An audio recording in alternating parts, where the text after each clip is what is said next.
सच्चिदानंद रूपाय विशोत्पत्त्यादिहितवे तापत्रय विनाशाय श्रीकृष्णाय वयं नमः। राधा मेरी स्वामिनी मैं राधा जी उदास जन्म जन्म मोहि दीजियो श्री वृंदावन में वास। राधे तेरे चरणों की अगर धूल जो मिल जाए सच कहता हूँ राधे मेरी तकदीर बदल जाए। नमो सद्गुरु तुकया ज्ञान दीपा नमो सद्गुरु सच्चिदानंद रूपा नमो सद्गुरु भक्त कल्याण मूर्ती नमो सद्गुरु भास्करा पूर्ण कीर्ती।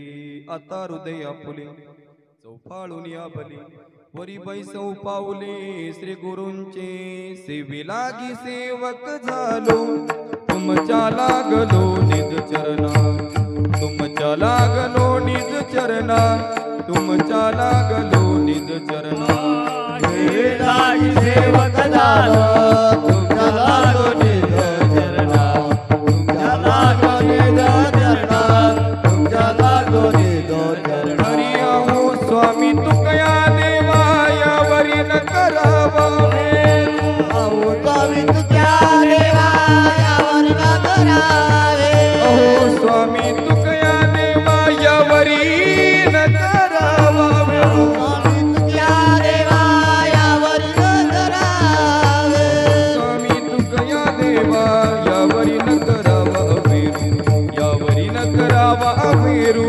यावरी न करावा अभिरू अहो स्वामी तुकया देवा यावरी न करावे यावरी न करावे यावरी न करावे। सेवे लागी सेवक झालो तुमच्या लागलो निज चरणा अहो स्वामी तुकया देवा यावरी न करावा अभिरू सेवे लागी सेवक झालो तुमच्या लागलो निज चरणा अहो स्वामी तुकया देवा यावरी न करावे। सेवे लागी सेवक झालो तुमच्या लागलो निज चरणा अहो स्वामी तुकया देवा यावरी न करावा अभिरू। सारासार विचार करा उठा उठी सारासार विचार करा उठा उठी नाम धरा कंठी विठोबाची तयाच्या चिंतने निर्सेल संकट तराल दुर्गट भव सिंधू। प्रस्तुत प्राप्त प्रसंगी कीर्तन रूपी सेवे करता घेतलेला अभंग देहूचे सुप्रसिद्ध साधू जगतवंदनीय जगद्गुरु तुकोबाराय यांचा 4 चरणाचा गोड असा नामपर प्रकरणातील अभंग सेवे करता घेतलेला आहे। विठाला अभंग जगद्गुरु तुकोबारायांचा आहे आणि तुकोबाराय म्हणतात सार काय आणि असार काय याचा विचार करा आणि विठोबाचं नाव तुम्ही कंठात धरा। सारासार विचार करा उठा उठी नाम धरा कंठी विठोबाचे। तुकोबाराय म्हणतात विठोबाचं नाव तुम्ही कंठात धरा। विठोबाचं नाव कंठात धरल्याच नंतर आम्हाला फायदा काय होईल? तुकोबाराय म्हणतात विठोबाचं नाव जर तुम्ही कंठात धरलं तर ज्या ज्या वेळेस तुमच्यावरती मोठी मोठी संकट येईल ना ती संकट दूर होईल आणि दुर्गट असा भवसागर तुम्ही तरुण जाल। तयाच्या चिंतनी निर्सेल संकट तराल दुर्गट भव सिंधू। तुकोबाराय म्हणतात अनमोल किमतीचा हा जन्म तुम्हाला आम्हाला मिळालेला आहे। हा जन्म मिळणं एवढं सोपं नाही पण महाराज मग सांगतात की तुम्हाला हा अनमोल किमतीचा जन्म तुम्हाला मिळाला ना तर तुम्ही एक पवित्र कर्म करा। कोणतं? जन्मोनिया कुळे वाचे स्मरी राम। तुकोबाराय म्हणतात तुमचा या कुळामध्ये तुमचा जन्म झाला ना तर तुम्ही रामाचं स्मरण करा। धरी हा चिनेम अहर्निसी रात्रंदिवस तुकोबाराय म्हणतात की तुम्ही प्रभू रामचंद्रजींचं नामस्मरण करा। महाराज तुकोबाराय म्हणतात प्रभू रामचंद्रजींचं नामस्मरण जर तुम्ही कधी करत असेल नामचिंतन जर तुम्ही कधी करत असेल तर तुकोबाराय म्हणतात तुमचं कोटी कुळ पवित्र होऊन जाईल पुनीत होऊन जाईल। पण ते गीत घेताना अतिशय शुद्ध अंतकरणाने तुम्हाला गीत घ्यावं लागेल। तुका म्हणे कोटी कुळी ती पुनीत भावे गाता गीत विठोबाचे तयाच्या चिंतने निर्शील संकट तराल दुर्गट भव सिंधू। हा झाला अभंगाचा सरळ सरळ भावात। अभंगाला सुरुवात करण्यापूर्वी अल्पसा पर्याय द्यायचा तो म्हणजे असा की पर्याय नंतर देऊ आपण. एकदा पाठीमागची बसलेली सगळी पुढे या. या महिला मंडळ, पुरुष मंडळ, हे तरुण मित्र मंडळ सगळे या. या इथे या, डायरेक्ट इथे या, जवळ या. तसं जागरणाला बसलं चालतं, कीर्तनाला नाही. या जवळ या. बाळूभाऊ या पुढं. या सर्वच मंडळी या पुढे सगळे या. पुढे या. तरुण मंडळ पाठीमागचे. पद्मे काका या पुढे, इकडे या. या महिला मंडळ, या पुरुष समोर, मंडळ या सगळे इकडे या. या समोर समोर. तरुण मंडळ बी आणा पुढे. या बालगोपाळ मंडळी ती या, छोटी छोटी मुलं. पुरुष मंडळ या थोडं पुढे. इथे या. सरका पुढे, बाबा या पुढे. सरका पुढे पुढे थोडं. सरकल्या सरकांना करू. उठून पुढे या. या बालगोपाळ मंडळ या सगळे. या या पुढे या. मी का तुम्हाला वर्गणी मागतोय? या पुढे या.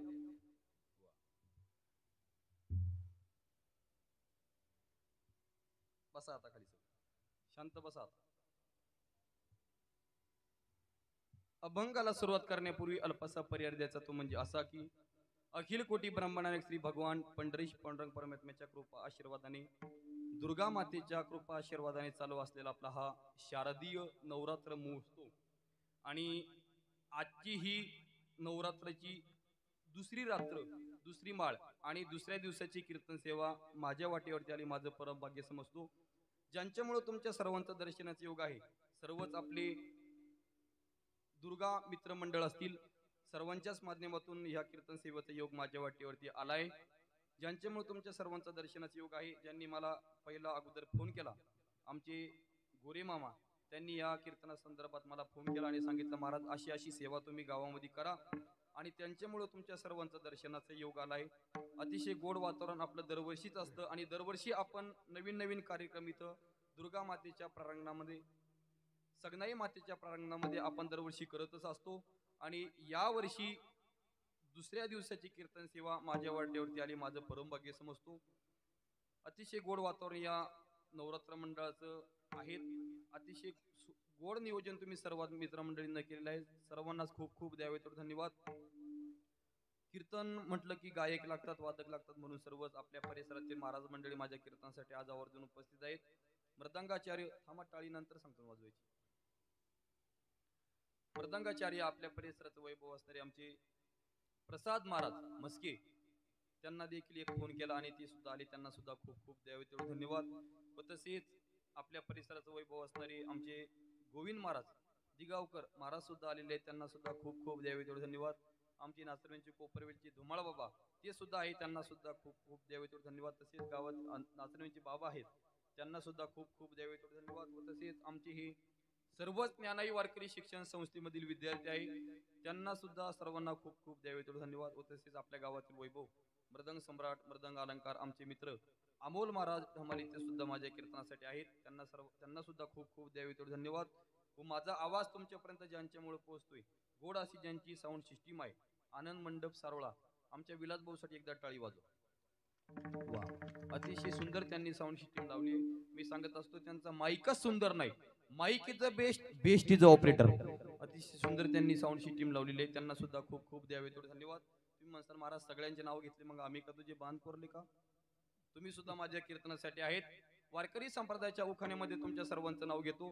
ज्ञानोबरायाच्या चरणी फुल वाहतो वाकून, तुकोबरायांच्या चरणी फुल वाहतो वाकून, तुमच्या सर्वांचं नाव घेतो सगनाई मातेचा मान राखून. म्हणून तुम्ही सर्वजण कीर्तनासाठी आहेत. तुम्हाला सर्वांनाच खूप खूप द्यावे तेवढे धन्यवाद. जास्तही वेळ मी कीर्तन करणार नाही, एकच तास आपल्याला सेवा करायची. एवढं सांगेल की ज्या ज्या वेळेस विठ्ठल विठ्ठल भजन होईल त्या त्यावेळेस हाताने टाळी कोणी वाजवू नका, विठ्ठल विठ्ठल भजनही म्हणू नका. तुम्ही आले एवढेच माझ्यावरती तुमचे उपकार आहे. तुम्ही आले ना, तसं कीर्तनामध्ये गावात तरी मी कीर्तनाला माझ्या समाज यावं, भरपूर महिला यावं, पुरुष मंडळ यावं, मी असा कधीच मनामध्ये देखील विचार करत नाही. गावात हे मी कीर्तन करतो फक्त सेवा म्हणून सनी, आणि आजही सेवा करायची फक्त आणि फक्त दुर्गा मातेसमोर. विठ्ठल विठ्ठल.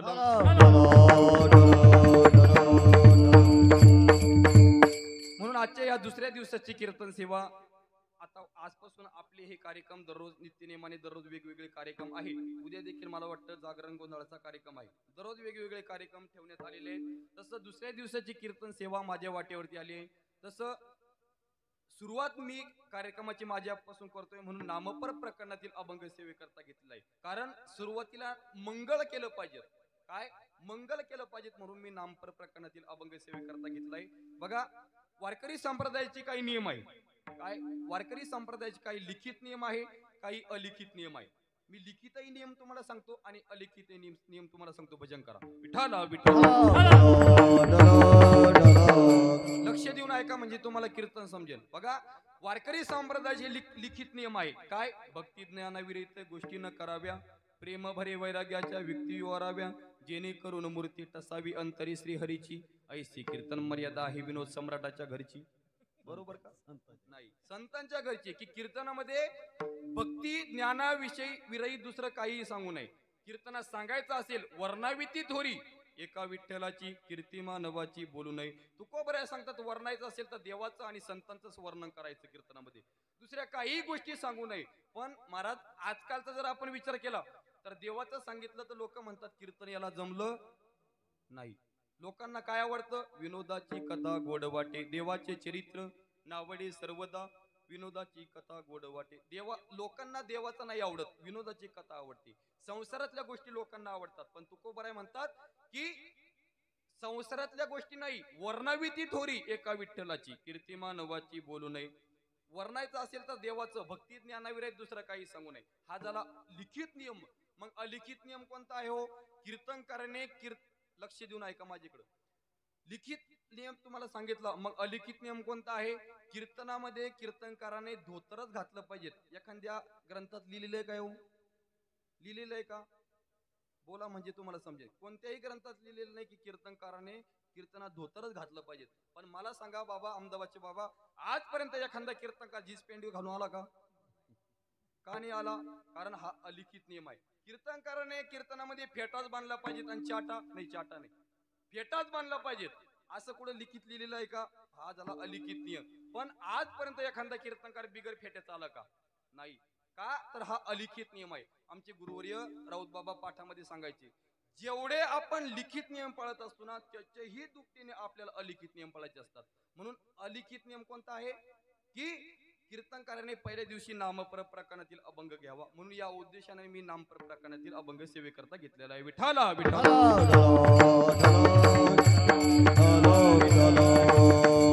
बघा, नवरात्र उत्सवानिमित्ताने आपली ही नवरात्राची दिवस चालू आहे. आणि रात्रीचा जर आपण विचार केला तर रात्र दोन आहे. एक शिवरात्र आणि दुसरी म्हणजे नवरात्र. शिवरात्र उत्तम आहे, पण नवरात्र त्याच्याही पेक्षा उत्तम आहे. विठाला शिवरात्र का उत्तम आहे हो? शिवरात्र उत्तम आहे का? आणि नवरात्र अतिउत्तम आहे का?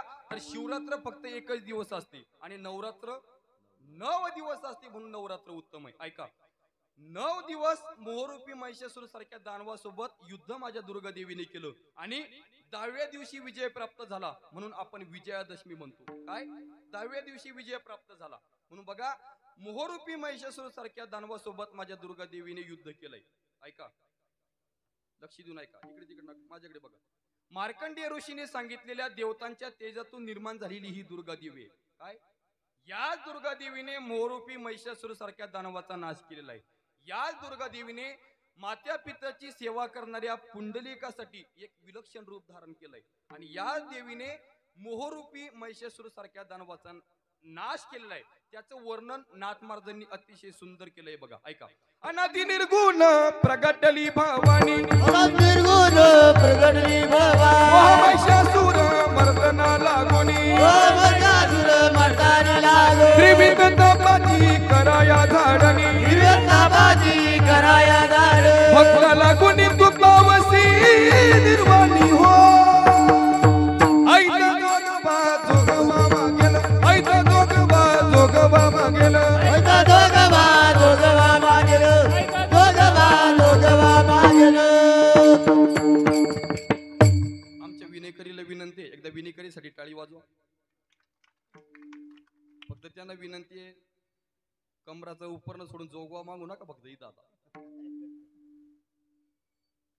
नाथ महाराज देखील जोगवा मागू इच्छितात. जोगवा म्हणजे काय? भिक्षा. जे देवीचे जे भक्त असतात तर ते आमुष्या पौर्णिमेला जोगवा मागत असतात. जोगवा कोणता? नाथ महाराजही जोगवा मागू इच्छितात. नाथ महाराज काय म्हणतात? द्वेत सारुणी माळ मी घालीन, हाती बोधाचा झेंडा मी घेईल, भेदरहित वारीसी जाईल, ऐत जोगवा जोगवा मागेल, ऐक जोगवा जोगवा मागेल, ऐत जोगवा जोगवा मागेल, जोगवा जोगवा मागेल, ऐत जोगवा जोगवा मागेल. जोगवा जोगवा मागेल. म्हणून ही जोगवा मागण्याची परंपरा पहिल्यापासून आहे. काय? आणि हा जोगवा हाच विठाला विठाला त्याच जोगव्याचा गोंधळ आपण आज इथं घालतोय. ऐका, हा गोंधळ फक्त आपण करतोय याच्यात नवल आहे. आपल्या पूर्वजांनी देखील हा गोंधळ केलाय. हा गोंधळ कोणी कोणी केला हो? ज्ञानोबारांनी देखील हा गोंधळ केलाय. नाथ महाराजांनी गोंधळ केलाय. तुकोबाराय देखील म्हणतात काय? आम्ही गोंधळी गोंधळी, आम्ही आंब्याचे गोंधळी, आम्ही गोंधळी गोंधळी, आम्ही आंब्याचे गोंधळी, आम्ही गोंधळी गोंधळी, आम्ही आंब्याचे गोंधळी, आम्ही गोंधळी गोंधळी, आम्ही आंब्याचे गोंधळी, आंब्याचे गोंधळी, आम्ही आंब्याचे गोंधळी, आंब्याचे गोंधळी, आम्ही आंब्याचे गोंधळी, आम्ही आंब्याचे गोंधळी, आम्ही आंब्याचे गोंधळी, आम्ही गोंधळी गोंधळी, आंब्याचे गोंधळी, गोंधळी गोंधळी, आम्ही आंब्याचे गोंधळी, आम्ही गोंधळी गोंधळी, आम्ही आंब्याचे गोंधळी, गोंधळी गोंधळी, आम्ही आंब्याचे गोंधळी. तुकोबराय म्हणतात आम्ही गोंधळी आहेत. आम्ही गोंधळी गोंधळी, गोविंद गोपाळाचे धनी. तुकोबराय म्हणतात आम्ही गोंधळी आहेत ना, तर ह्या देवी पुढे तुम्ही 6 बकरे कापा. काय? तुकोबराय म्हणतात 6 बकरे कापा. कोणते बकरे? काम क्रोध बकरा मारा, पूजा रखुमाईच्या वरा. तुकोबराय म्हणतात 6 विकार आपले अंतकरणातली या देवी पुढे तुम्ही कापा. ऐका, हा गोंधळ प्रत्येक साधू संतांनी केलाय आणि ही परंपरा आपल्या पूर्वजांनी देखील चालवत आणलेली आहे आणि हीच परंपरा आपण देखील चालवत आणलोय. म्हणून बघा, नवरात्र म्हणजे तरी काय हो? नवरात्र म्हणजे काय? फक्त आपल्याला नवरात्र म्हणजे एवढंच माहितीये. काय? नवरात्र म्हणजे आज कोणता कलर, उद्या दुसऱ्या दिवशी कोणता कलर, तिसऱ्या दिवशी कोणता कलर, आपल्याला फक्त कलरच माहितीये. काय? पहिल्या दिवशी कोणती साडी, दुसऱ्या दिवशी कोणती साडी, एवढंच आपल्याला माहिती. आणि मला देखील असं वाटतं की आपण दररोज वेगवेगळे वस्त्र परिधान आपण केले पाहिजे, दररोज वेगवेगळ्या साड्या आपण घातल्या पाहिजेत. पण खरी नवरात्र कोणती मी तुम्हाला सांगू? खरी नवरात्र ती आहे की एखाद्या आपल्या गावातील आपले शेजारी जर एखादी गरीब स्त्री असेल तर त्या गरीब स्त्रीला आपल्या घरामध्ये बोलवणे आणि एखादी नवी साडी आपली तिला देणे, ही खरी नवरात्र आहे. दिली पाहिजेत आपण. म्हणून बघा, प्रत्येक साधू संतांनी गोंधळ केलाय, नवरात्र केलाय. आणि जी दुर्गा देवी होती तिनं 9 दिवस महिषासुरासोबत युद्ध केलं. 9 दिवस देवीने काही खाल्लं नाही म्हणून आपण देखील उपवास पकडतो. देवीने पायात काही घातलं नाही म्हणून काही काही भक्त मंडळ देवीचे पायात काही घालत नाही. देवीने आराम केला नाही म्हणून काही काही भक्त मंडळ रात्रभर झोपत नाही. या परंपरा आपण चालू ठेवल्या आहे आणि या परंपरा चालल्या पाहिजेत. म्हणून आजपर्यंत ह्या परंपरा आपण चालवत आलोय आणि इथून पुढेही या परंपरा अशा चालू राहणार आहे. विठाला विठाला.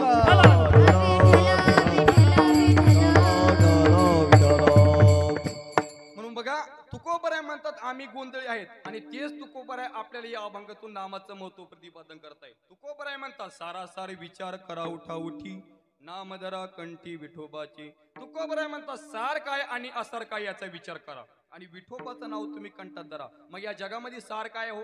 या जगामध्ये सार फक्त भगवंतच सार आहे. फलकट तो संसार येथे सार भगवंत. या जगामध्ये सार फक्त भगवंत आहे. भगवंताचं नाम सार आहे. सार सार सार विठोबा नाम तुझे सार. भगवंताचं नाम आणि भगवंतच या जगामध्ये सार आहे. बाकीच्या गोष्टी असार आहे. संसाराचा जर आपण विचार केला तर संसारामध्ये प्रत्येक जण आज दुःखी आहे. का? तर हा संसार असार आहे. प्रत्येकाला कशा ना कशाच तरी दुःख आहे. प्रत्येकाला दुःख आहे. संसाराचा जर कधी आपण चांगला विचार केला तर प्रत्येक जण कोणी रडत असतो, कोणी हसत राहतो. या संसारामध्ये प्रत्येक जण दुःखी आहे. ऐका, दोन कुटुंब होते आणि दोन कुटुंब, एक कुटुंब नेहमी रडत राहायचं आणि एक कुटुंब नेहमी हसत राहायचं. लक्ष देऊन ऐका म्हणजे तुम्हाला कीर्तन कळेल. एक कुटुंब नेहमी हसत राहायचं आणि एक कुटुंब नेहमी रडत असायचं. जे कुटुंब रडणारं होतं त्या स्त्रीने विचार केला की हे माझ्या शेजारचं कुटुंब आहे, किती आनंदी राहतं, कधीही बघा यांच्याकडे, कधीही बघा यांच्या घरातून कधीही हसण्याचाच आवाज येतो. कशाचा? हसण्याचाच आवाज येतो. आणि आमचं हे कुटुंब आहे, आमच्या घरात कधी बी रडण्याचाच आवाज येतो. त्या स्त्रीने विचार केला आणि ती स्त्री त्या पलीकडच्या घरात गेली. म्हणली का हो ताई, अहो तुमच्याकडे कधीही बघा तुमच्या घरातून कधीही हसण्याचाच आवाज येतो आणि आमचं घर असे कधीही बघा रडण्याचाच आवाज येतो. सांगा ना तुम्ही नेमकं हसता का? ती स्त्री म्हणली बाई हसण्याचं कारण सांगितलं तू बी चकित होशील. म्हणे काय कारण आहे हसण्याचं? म्हणे हसण्याचं कारण एवढंच आहे. काय होतं म्हणे, मी स्वयंपाक करत राहते आणि स्वयंपाक करता करता मी यांना बेलला हाणून फेकते. लागलं तर मी हसते, हुकलं तर ते हसत्या. सांगायचं काय आहे, संसारामध्ये प्रत्येक जण दुखी आहे. मी दुखी आहे, आमची विलास भाऊ बी दुखी आहे. प्रत्येकाला दुःख आहे कशा ना कशाच. तुम्ही एवढी चिंता ना करू, माझ्याकडे लय चिंतेत तुम्ही. प्रत्येकाला कशा ना कशाच तरी दुःख आहे. प्रत्येक जण दुःखी आहे. का तर हा संसाराचं स्वरूप काय आहे? दुःख बांधवडी आहे हा संसार. दुःख बांधवडी आहे हा संसार. दुःख बांधवडी आहे हा संसार. दुःख बांधवडी आहे हा संसार. सुखाचा विचार नाही कोठे, सुखाचा विचार नाही कोठे. सुखाचा सुखाचा विचार नाही कोठे. दुःख बांधवडी आहे हा संसार, सुखाचा विचार नाही कुठे. संसाराचं जे मूळ आहे तेच कसं आहे तर ते दुःख मूळ आहे. प्रत्येकाला कशा ना कशी तरी दुःख आहे. प्रत्येक जण या जगाचा जर कधी आपण चांगला विचार केला तसं या जगाचा जर कधी आपण विचार केला तर प्रत्येकाला कशा ना कशाच तरी दुःख आहे. कबीर महाराज सांगतात की प्रत्येक जण दुःखी आहे. जो देखे सो दुखिया बाबा, सुखिया कोई नहीं रे. राजा दुखिया प्रजा दुखिया, दुखिया घर बैरागी. जो देखे सो दुखिया बाबा, सुखिया कोई नहीं रे. प्रत्येकाला कशा ना कशाच तरी दुःख आहे. प्रत्येक जण दुःखी आहे. तुकोबराय म्हणतात की तुम्हाला जर कधी सुख पाहिजे असेल, काय प्रत्येक जण सुखाच्या मागे आज फिरतोय. तुकोबराय म्हणतात तुम्हाला जर कधी सुख पाहिजे असेल तर तुम्ही सुखाचा मार्ग चुकले. काय तुकोबराय म्हणतात तुम्हाला सुख कधी पाहिजे असेल तर तुम्ही एक काम करा. काय आपुला तो एक देव करून घ्यावा, तेने विना जीवा सुख नव्हे. म्हणून बघा या जगाचा विचार केला तर प्रत्येक जण कशा ना कशाच तरी दुःख आहे. संसाराचं बीज संसार दुःखामुळे आहे. म्हणून तर तुकोबराय म्हणतात या जगामध्ये सार फक्त आणि फक्त नाम आहे. सारासार विचार करा उठाउठी, नाम दरा कंठी विठोबाचे विठ्ठल.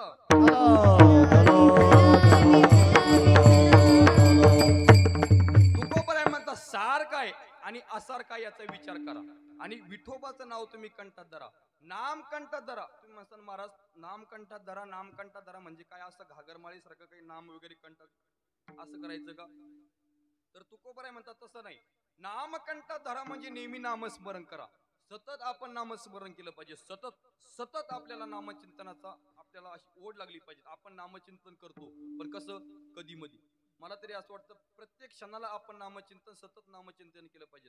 तुकोबराय सांगतात कामामध्ये काम, काही मना राम राम, जाईल भवश्रम सुख होईल दुःखाची. सतत आपण नामचिंतन केलं पाहिजे. आपण भांडतो ना महिला मंडळ, तुम्ही भांडतात का? किती सज्जन महिला मंडळी आपल्या गावातले एकही भांडत नाही. भांडतात ना? मला तरी असं वाटतं नाथ महाराज म्हणतात तुम्हाला भांडायचंय ना, कसं भांडा? हरी बोला भांडता, हरी बोला कांडता, उठता बैसता हरी बोला. प्रत्येक कार्य करताना आपण हरी बोला, रामकृष्ण हरी आपण म्हणलं पाहिजे. परंतु आपण नामस्मरण नामचिंतन नाही, आपण फक्त याच्या त्याच्या चुगल्या करतो. बरोबर ना? तुकोबराय म्हणतात विठोबाचं नाव तुम्ही कंठात धरा, कारण त्या नामाचा जर कधी आपण विचार केला तर ते नाम एवढं मोठं आहे, आकाशाई पेक्षा नाव मोठं आहे. नाम आहे गगनाहुनी वाढ, नाम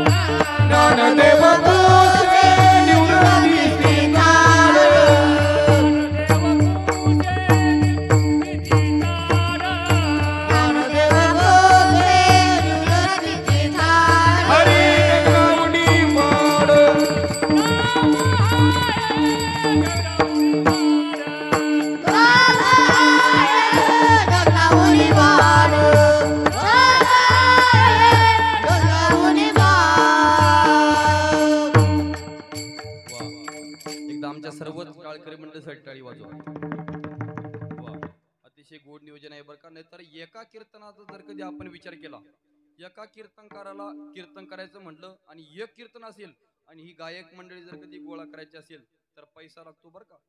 काय पैसा लागतो. पण आमच्या गोरे मामाचं असतील, सर्व आपल्या मंडळाचं असतील, फक्त पैसा नाही तर ही मंडळी फक्त प्रेमासाठी आले.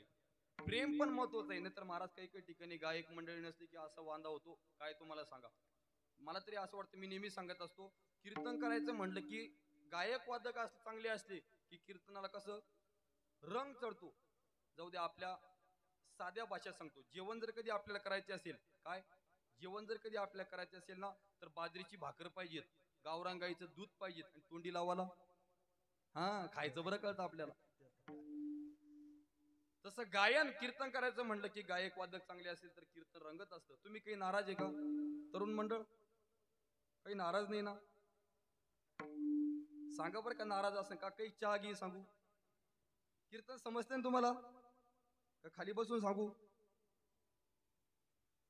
नाही, काही काही महाराज असे बसतात बरं का, असे बसतात कीर्तनामध्ये, असे बसतात की एक म्हातारं असे माझ्या कीर्तनात बसेल होतं, नुसतं माझ्याकडे पाहायचं, नुसतं माझ्याकडे बघायचं, हाय का तेही कळाना, गेलं तेही कळाना, नुसतं पाहायचं माझ्याकडे. म्हणलं काय अभ्यास आहे, फक्त असं असं मान हलायचं.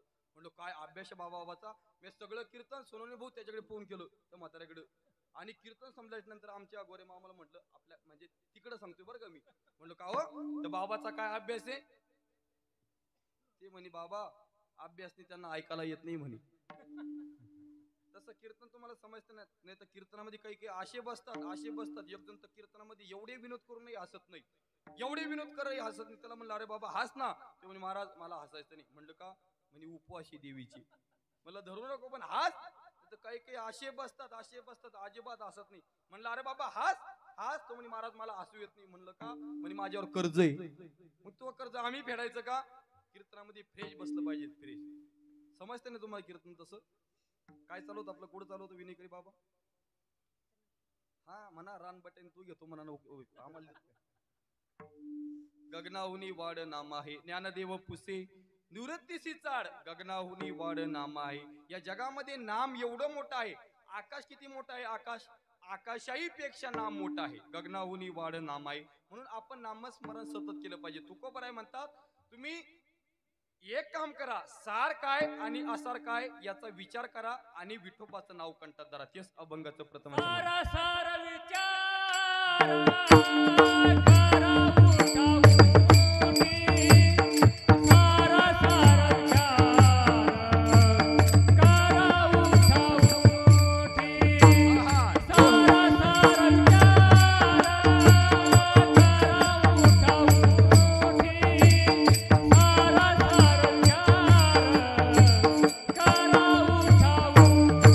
हरी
सारासार विचार करा उठाउठी नामदरा कंठी विठोबाचे. तुकोबर आहे म्हणतात सार काय आणि असार काय याचा विचार करा आणि विठोबाचं नाव तुम्ही कंठात धरा. नामदरा कंठी विठोबाचे. तुकोबर आहे म्हणतात सारासार उठाउठी म्हणजे तुकोबाऱ्या सांगतात तुम्ही ताबडतोब विठोबाचं नाव कंठात धरा. पण कसं सार आणि आसार याचा विचार करून. आणि माणसाने प्रत्येक गोष्टीचा विचार आपण केला पाहिजे. आपण विचार करतो पण विचार आपण कसा करतो की इंग्लंडचं काय चाललं असेल, फ्रान्सचं काय चाललं असेल, पाकिस्तानचं काय चाललं असेल, आपण असा विचार करतो. पण विचार करता वेळेस आपल्या भारताचं काय चाललं, आपल्या जिल्ह्याचं काय चाललं, आपल्या तालुक्याचं काय चाललं, आपल्या गावाचं काय चाललं, आपल्या घराचं काय चाललं याचा विचार आपण केला पाहिजे. नको ते विचार करून आपल्याला त्याचा फायदा होणार नाही. माणसाने विचार करायला पाहिजे. प्रत्येक गोष्टीचा माणसाने विचार केला पाहिजे. मोठ्या माणसाने जर कधी लहान पोरासोबत गोट्या खेळल्या जमन का? वयाच्या प्रबोधे विचार ज्या नाही समान तो देही बाळकासी. प्रत्येकाने विचार केला पाहिजे. आपण कोणाच्या संगतीत राहतो याचा देखील माणसाने विचार केला पाहिजे. कारण तुकोबराय म्हणतात माणसाचं संगत संगतीवर अवलंबून आहे. तुकोबराय म्हणतात माणसाचं पतनही संगतीमुळेच होतं आणि उद्धारही संगतीमुळेच होतो. पतन उद्धार संघाचा महिमा तेजावे अदमा संत सेवे. म्हणून माणसाने सतत विचार करायला पाहिजे. काही काही माणसं विचार करतात पण नको त्या गोष्टीचा काही काही माणसं विचार करत असतात. बघा मी आळंदीला ज्यावेळी शिकायला होतो ना तर आमच्या रूम पाशी अमोल महाराजांना माहिती एक डिग्री नसलेला डॉक्टर होता. धुमाळ महाराज डिग्री नसलेला. तो काय करायचा गावामध्ये तिथं आळंदीमध्येच हॉस्पिटलला होता आणि तो काय करायचा त्याच्याकडे गाडी नव्हती, टू व्हीलर नव्हती. तो काय करायचा पायी हॉस्पिटलमध्ये जायचा. पायी हॉस्पिटलमध्ये जायचा. पण जात असताना तिथं आमच्या जवळच एक शेतकरी कुटुंब राहत होतं आणि त्या शेतकरी कुटुंबाची एक म्हैस तिथं बांधलेली असायची. काय म्हैस तिथे दररोज बांधलेली असायची आणि तो डॉक्टर प्रत्येक वेळेस जाता जाता विचार करायचा की मी जर कधी या म्हशीवर बसलो तर लोक मला किती चांगलं म्हणतील की डॉक्टर साहेब म्हशीवर बसले, लोक माझं किती नाव घेतील असा तो विचार करायचा. हॉस्पिटलला जाता वेळेस विचार करायचा आणि येता वेळेस देखील ती म्हैस तिथंच बांधलेली असायची आणि त्या म्हशीवर बसण्याचा तो विचार करायचा. घरी येताना देखील विचार करायचा आणि दुसऱ्या दिवशी उठला की पुन्हा हॉस्पिटलला जाता वेळेस विचार करायचा. हॉस्पिटलला जाता वेळेस विचार करायचा, पुन्हा घरी येता वेळेस विचार करायचा. चालू द्यायचं का असं त्याने 6 महिने विचार केला.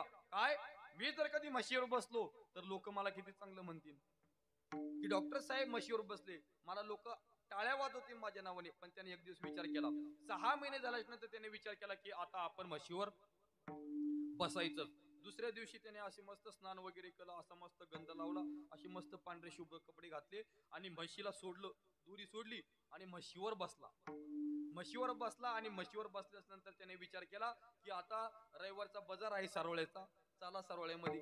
बाजारामध्ये म्हशीवर बसून डॉक्टर आला आणि डॉक्टर म्हशीवर बसल्यानंतर सगळे लोक हसू लागले, नाव ठेवी लागले की डॉक्टर साहेब म्हशीवर बसले. काही वाटायला पाहिजे डॉक्टर साहेबला सुशिक्षित आहे, काहीतरी थोडी वाटायला पाहिजे की डॉक्टर साहेब म्हशीवर बसले.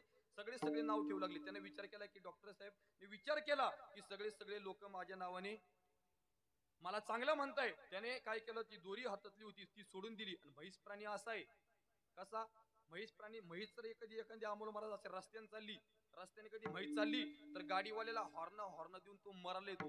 शेवटी त्या गाडीवाल्याला म्हशीला असं मागून धुस्सा द्यावा लागतो तेव्हा ती म्हैस बाजूला होती. आणि बघा ती म्हैस सर्व समाज गावातले लोक पाहून जे प्रसाद महाराज जे म्हैस पळायला लागली तर पुलाच्या नदीहून झोपले का तुम्ही? म्हैस पडली ना, आता लय लेट पडली गाडी तुम्ही. आणि म्हैस पडली बघा. आणि म्हशीला पावता येत असल्यामुळे म्हैस बाजूला येऊन गेली. पण डॉक्टरला काही पावता येत नव्हतं. डॉक्टर मोठ्याने ओरडू लागला वाचवा. आणि बरेचसे आपल्या गावातील लोक गोळा झाले आणि त्या डॉक्टरला बाहेर काढलं आणि गावातला सरपंच म्हणले का हो डॉक्टर साहेब, अहो तुम्ही शिकलेले आहे, एखाद्या शिकलेल्याने जर कधी असं कृत्य केलं तर काही गोष्ट नाही, पण तुम्ही शिकलेले आहेत, डॉक्टर आहेत, तुम्ही म्हशीवर बसायच्या अगोदर थोडाफार का व्हायना विचार करायला पाहिजे होता. डॉक्टर म्हणले असं तू सरपंच 1 दिवस नाही 2 दिवस नाही 1 महिन्यानी धुमाळ महाराज किती दिवस विचार केला? 6 महिने विचार केला. आणि तू म्हणतो विचार करायचा, मग असा विचार करायला पाहिजेत का हो? तुकोबाराय म्हणतात असा जर विचार आपण करत असेल, विचार करिता वाया जाई काळ लटिके ते मूळ फजिताचे. म्हणून असा विचार करायचा नाही. सतत माणसाने चांगला विचार करायला पाहिजे की आपला उद्धार कशाने होईल. काही मी उद्धार पावेन काही कृपा करेल नारायण असा विचार आपण करायला पाहिजे की कधी मला माझा पंढरीश पांडुरंग परमात्मा भेटेल. आणि मी तुम्हाला सांगेल की म्हसोबाला जर कधी तुम्ही गेले तर म्हसोबाला नाव ठेवायचं नाही. देवी समोर तुम्ही गेले तर देवी, जरी तुम्ही देवीचे भक्त नसेल, जरी तुम्ही पंढरीश पांडुरंग परमात्म्याचे भक्त असेल, तर देवी समोर तुम्ही गेले तर देवीला नाव ठेवायचं नाही. मारुतीराया समोर गेले तर मारुतीराया नाव ठेवायचं नाही. पांडुरंगा समोर गेले तर पांडुरंगाला नाव ठेवायचं नाही. बघा, तुमचा जर खरा तुम्हाला उद्धार करायचा असेल, जरी तुम्ही कधी पांडुरंगालाच मानत असेल, जरी तुम्ही देवीलाच मानत असेल, तुम्ही जर कधी मारुतीराया समोर जरी गेले तर मारुतीरायाला फक्त एवढंच म्हणायचं की कधी मला माझा पांडुरंग परमात्मा भेटेल. देवी समोर जरी कधी गेले तर देवीला फक्त एवढंच म्हणायचं काय, कधी मला माझा पांडुरंग परमात्मा भेटेल. आणि निश्चितच तुम्हाला तेव्हा देव भेटेल. बघा, म्हणून बघा, तुकोबराय म्हणतात तुम्हाला अनमोल किमतीचा नरदेह मिळालेला आहे ना, तुम्ही सार काय आणि असार काय या गोष्टीचा विचार करा. विठोबाचं नाव कंठात धरा. तुकोबऱ्यांकडे काही साधक वर्ग गेले आणि तुकोबऱ्यांना म्हणू लागले, महाराज आम्ही सार काय आणि असार काय याचा विचारही करू, विठोबाचं नाव कंठातही धरू, पण कंठात धरल्याच नंतर मंगेश महाराज याचा आम्हाला फायदा काय होईल हो? तयाच्या चिंतने निरसेल संकट, तयाच्या चिंतने निरसेल संकट. तयाच्या चिंतने निरसेल संकट, तयाच्या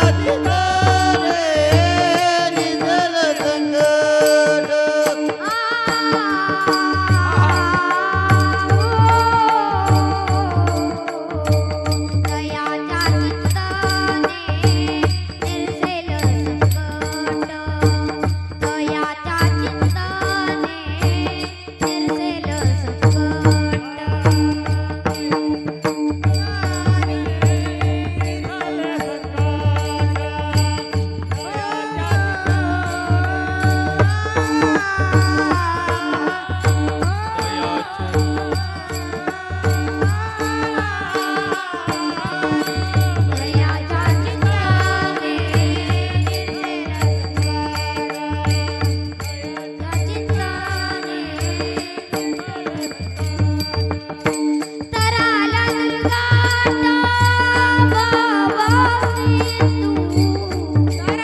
संकट.